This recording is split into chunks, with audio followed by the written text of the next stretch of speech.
Good morning, Your Honor. Assistant Public Defender Ben Denowith on behalf of Mr. Robinson, who stands to my right. Have you stated your name yet?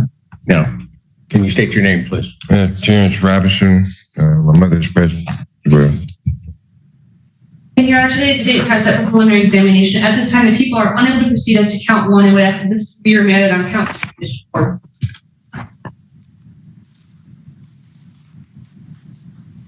You dismiss count one. Your Honor, we have no objection to dismissing count one. We would like to address bond. Count one is dismissed. His not guilty plea will continue as to count two. So remanded 14A2 District Court. I'll set a pretrial in this for March 13th at 11 a.m. March 13th, 2025, 9 a.m. 11 a.m. 11 a.m. before Judge Barr. As to bond. Your Honor, as to bond, my client did appear on his own, he tells me, and the court had remanded him because he admitted to the court that he was not going to pass the drug test. I think that shows that my client is on the road to recovery. He's interested in his sobriety. He was honest with the court. He can be released at a point he was honest. My understanding is the court asked what would happen if you're drug tested, and he said, I would fail for cocaine. is that me? Well, that and a series of other drugs. No. And then, well, Okay. he rolled the tape, but then on his way out, and why I say he was kind of honest on his way out, he then started to change his mind and said, I'd be clean. Yeah. Well, Okay, go ahead. well, today I do believe he would pass the test for cocaine because he's been in for more than 3 days. I think that would be out of his system. But my client does have a really great job offer to be a forklift operator making $22.51 an hour. He has some previous forklift experience, but R&L Carriers is going to train him. He is able to live with either his mother or his wife, who is the complaining witness in this case. The court did not want to go for that, but I believe the complaining witness is okay with no assaultive contact and him living with her if he's compliant with CMH, which I think the court can order that. He has a Suboxone prescription, right? Yes. He has other Seroquel. There's other medications as well. Right, but one of the court's concern as he was listing off sort of his panoply of drugs that he had taken is that the combination of some of those could kill him. And so that was, so that you know, the court's primary concern, because I'm not sure that he has his drug use under control. May I speak for first bench? You can go ahead, but I'll just tell you, I think that you were honest with me when you were telling me what you were using. Right. But the thing is that you're going to end up dead. If No. you, Right. yeah, no, you don't. Okay, you can tell me not, but just telling you. I understand what you're saying though, because previously I did have a real bad problem with heroin and mixing and shooting, but Yes. that's way behind me, Your Honor. I don't even know why I said the things that I said that day, but You were under the influence. So you're telling me the truth, but you had been using clear. Yeah, but not the drugs that I've been clean from and I've been Do you sobriety. remember complaining about But I did. not getting your medication? Yeah, they took my meds. And since then, I got that taken care of. Oh, this judge is not here for the nonsense, straight up telling the defendant. You're going to end up dead like they're predicting the next episode of a crime drama. Meanwhile, the defense lawyer is out here trying to spin, I would fail a drug test, for cocaine as a sign of honesty and recovery. Sure, buddy, that's one way to look at it, and the defendant backpedaling so fast you'd think they were training for the Olympics. I don't even know why I said that. Well, maybe because you were, I don't. Snow High Judge isn't buying it. And honestly, neither is anyone else. So, and then I was going to comply with CMH. And like I said, I got a job offer with R&L Carriers because the bills are piling up with my wife, with DTE and the rent and stuff. And I'm the one who takes care of the bills, Your Honor. So it's kind of I'm in a rough house, in a rough spot.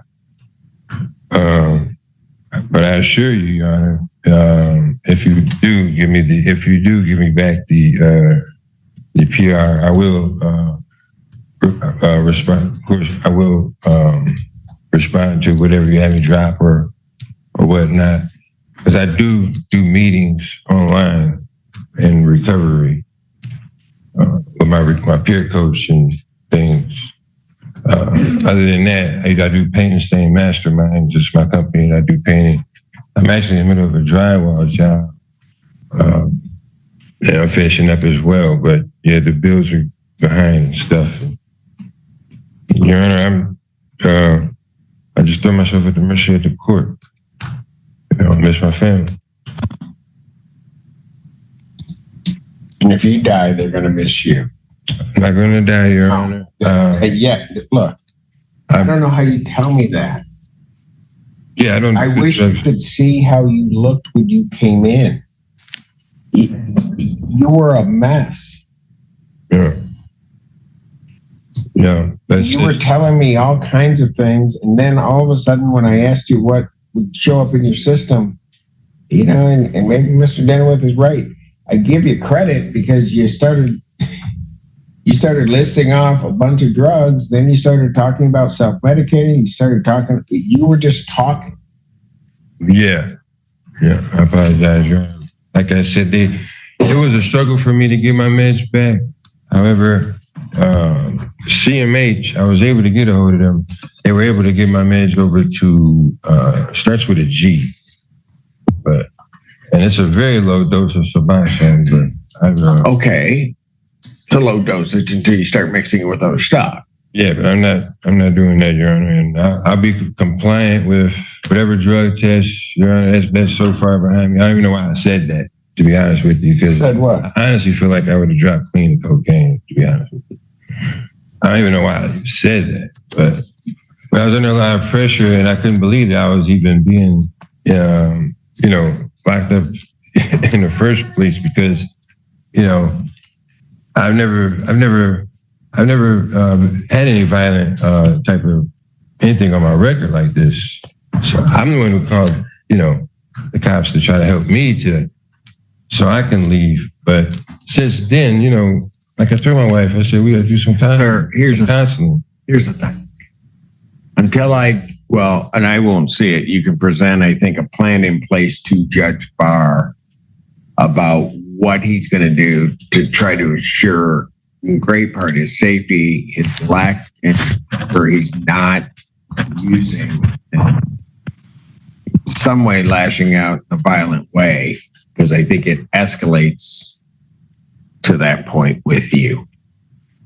And so I am not going to change his bond at this point in time. You can raise the issue before Judge Barr once there's a plan in place. But at this point, if you don't mind, you said you would put me on the.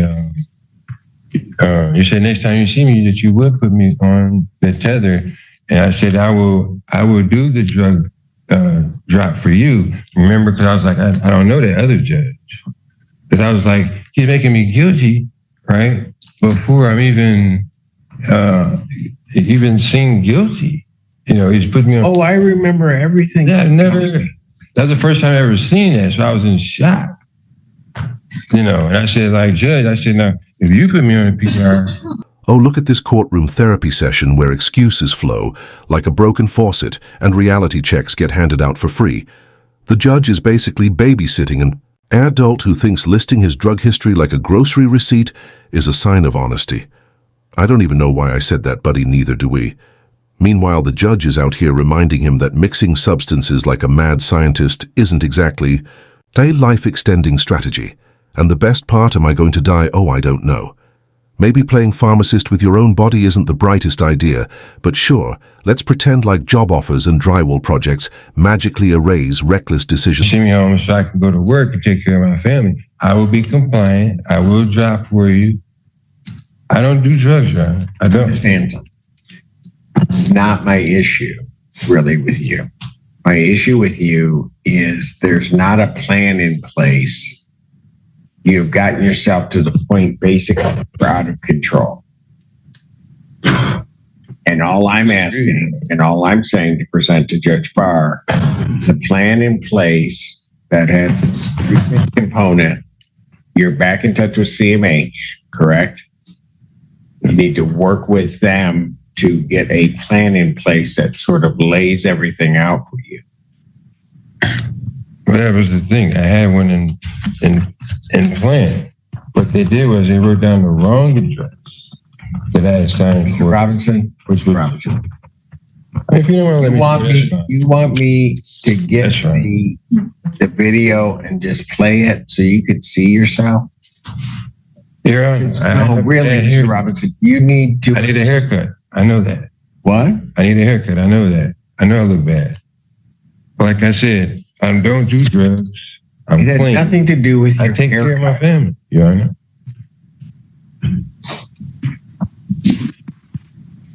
But locking me up is not helping my family at all because we're behind in DTE. It's going to be shut off. We have kids to live there. And I don't think it's not fair to my wife that she has to suffer and the kids. And I got a job offer on the table. It's just sad. It's truly sad, you know. But hey, I'll lock back up. That's what you want me to do. It's not an issue of wanting to do that. Because I'll be compliant with CMH. Like I said, I was compliant. They got my meds over there.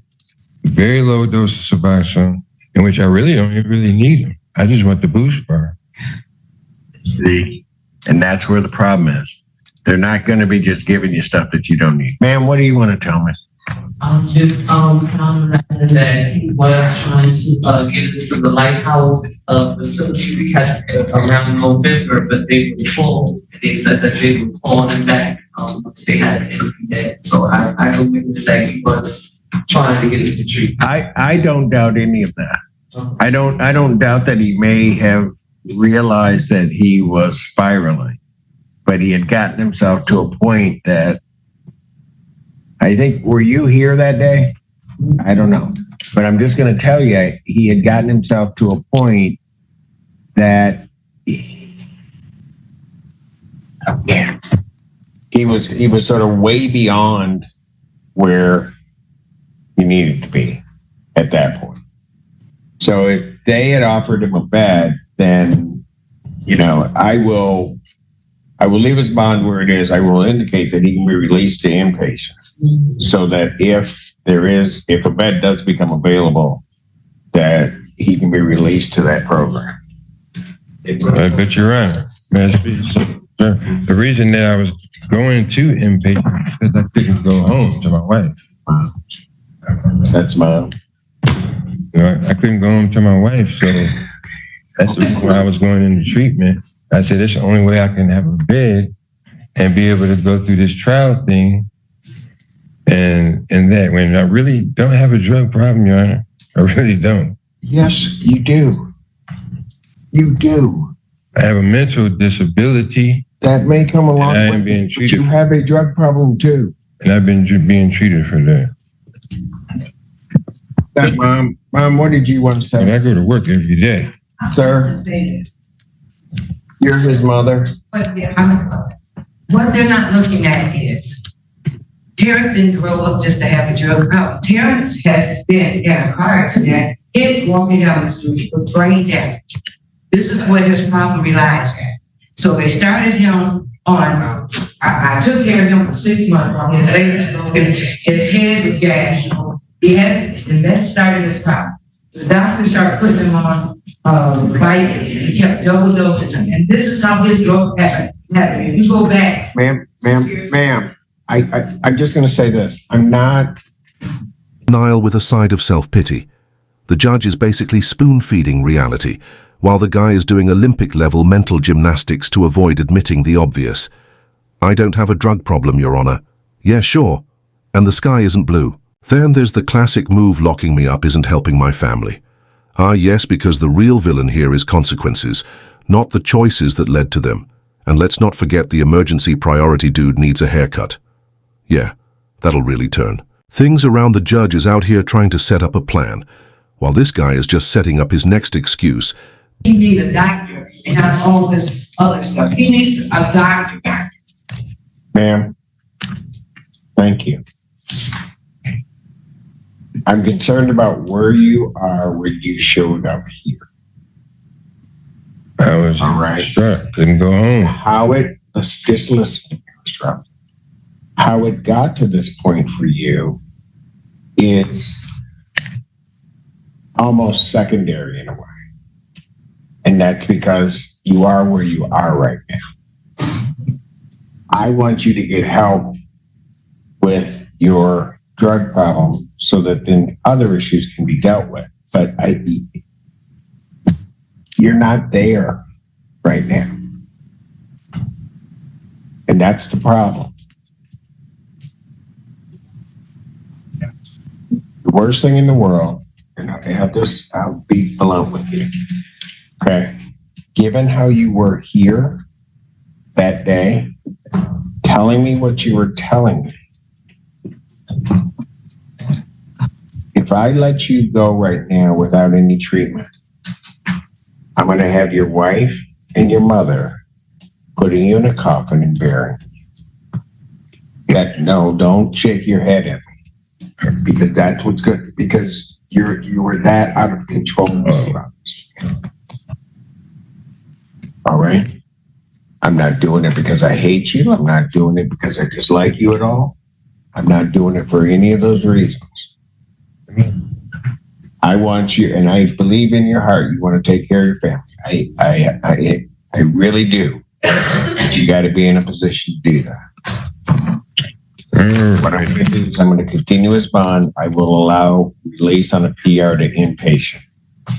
They can work with the jail if they find something before time of the sentencing, then that will allow his release to that program. And I can provide that order to the clerk of the court. Yes, you can provide it to Ann, and I'll sign off on it.